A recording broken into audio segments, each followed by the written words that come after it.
사회에 이렇게 뿌리 깊이 박힌 여성의 나이 유통기한 논란에 대해서 이제 좀 더 깊이 이야기를 나눠보죠. 사실 우리가 별로 나이 그렇게 뭐 내가 많나? 뭐 그렇게 느끼지 못하다가 처음 나이 장벽을 느끼게 되는 때는 바로 취업 시장에 나갔을 때인 것 같은데 취업 시장에서 특히 여성의 나이가 핸디캡이 된다고요. 구직자들이 취업 시에 콤플렉스를 느끼는 여성은 10명 중 8명. 그러니까 여성들이 이제 대체적으로 콤플렉스를 많이 느끼는데 그 콤플렉스의 주된 원인이 나이 49%로 가장 많았다라는 조사 결과가 있고요. 그 다음이 외국어 능력, 그다음에 자격증, 학력 이런 순서대로 간다고 합니다. 네. 그리고 또 기업 인사 담당자도 마찬가지예요. 가장 중요하게 평가하는 요소가 나이. 아, 왜? 아, 일의 능력이지 왜 나이예요? 나이가 49%로 오히려 성별보다 높아요. 성별은 29% 정도니까 나이가 되게 중요한데 그럼 남녀 불구하고 일단 나이. 네, 남녀 불구 일단 나이. 근데 이제 여성은 가장 적정 연령이 여성은 26.1세, 남성은 27.9세. 1.8세 정도 차이가 나는데 이게 군입대 기간이라고 치고 대표적으로 뭐 승무원 같은 경우 우리나라에 예쁘고 젊은 여성이 해야 된다라는 고정관념이 있잖아요. 그런 식으로 서비스 직종에 일하는 여성들은 무조건 어리고 예쁜 사람을 뽑겠다라는 기업의 의지가 이런 식으로 드러나는 거 아닌가. 근데 우리나라만 좀 그런가요? 외국계 항공 타보면 나이 네, 여성들 나이 많이 있어요. 많아요. 네, 네. 많이 있어요. 사실 외모나 나이와는 전혀 관계가 없는 그 비행기 안에 그렇죠. 안전을 책임지는 요원 맞아요. 같은 사람들인데 더 우리나라만 이런 유독 사람이 더 필요한 건데. 네, 이렇죠. 전 비서, 비서.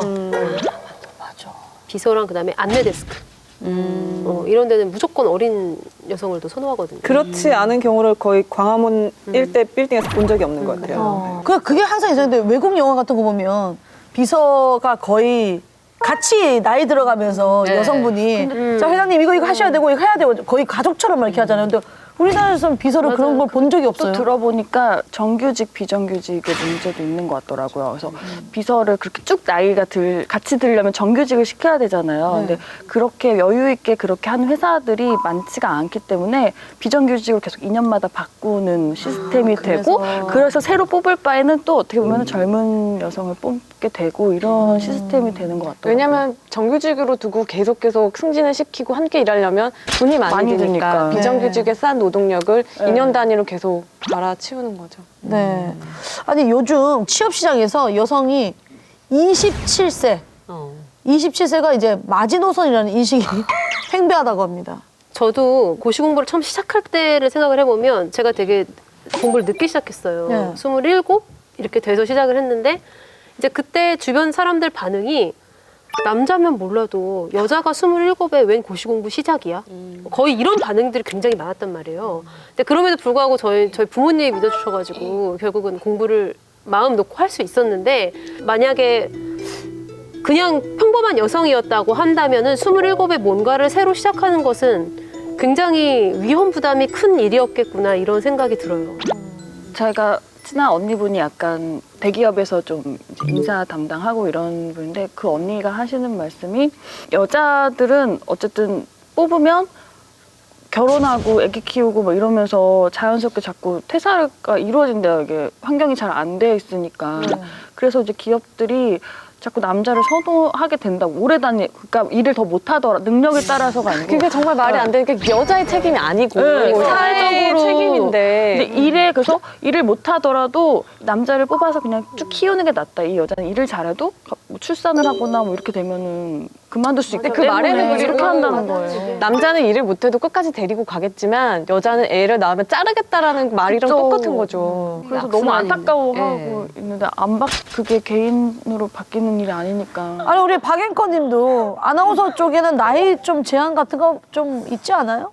그러니까 뭐 이제 제 경우에는 네. 저는 2001년도에 시험 봐서 입사를 했거든요. 그때라서 좀 잘 기억은 나지 않는데 그 이후에 제 기억으로는 나이 제한이 폐지된 걸로 알고 있어요. 아마 지금까지 폐지되면 뭐해? 안 뽑는데.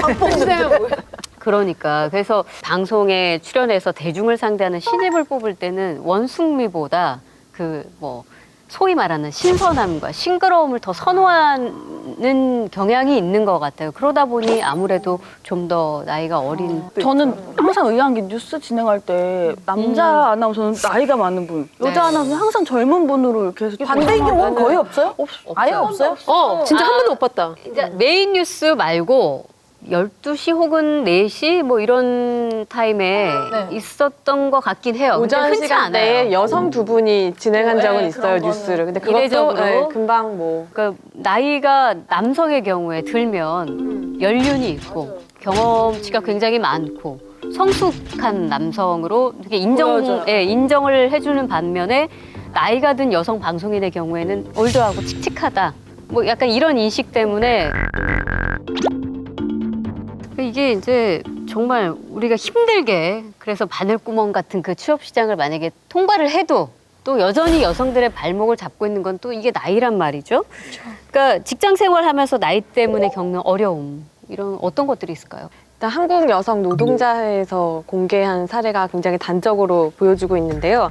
여기서 15년 근무한 회사의 상사로부터 이제 맞벌이고 너 나이도 있는데 그만두지 않겠냐. 여직원 2명 쓸 수 있다. 너가 그만두면 그만큼 경력이 됐으면 돈이 많이 나가니까요. 뭐야. 그 전에 또 나이 많은 여직원 다니던데 보기 안 좋더라. 그게 우리 안 좋고 그게 무슨 말이에요? 이거 하나 할게요. 그러니까 자기가 보기 싫으니까. 그리고 이 상사 같은 경우에는 젊은 미혼 여성에게는 굉장히 또 잘해준다고 해요. 그러니까 이거는 이 여성을 동료로 본 게 아니라 어떤 성으로서 소비했던 거고 앞으로도 그러겠다라는 걸 보여준 거죠. 그러니까 이런 식으로 경력이 단절된 여성이 다시 취업을 하려면 그냥 또 비정규직의 저임금으로 또 내몰릴 수밖에 없는 그런 상황이죠. 그러네요.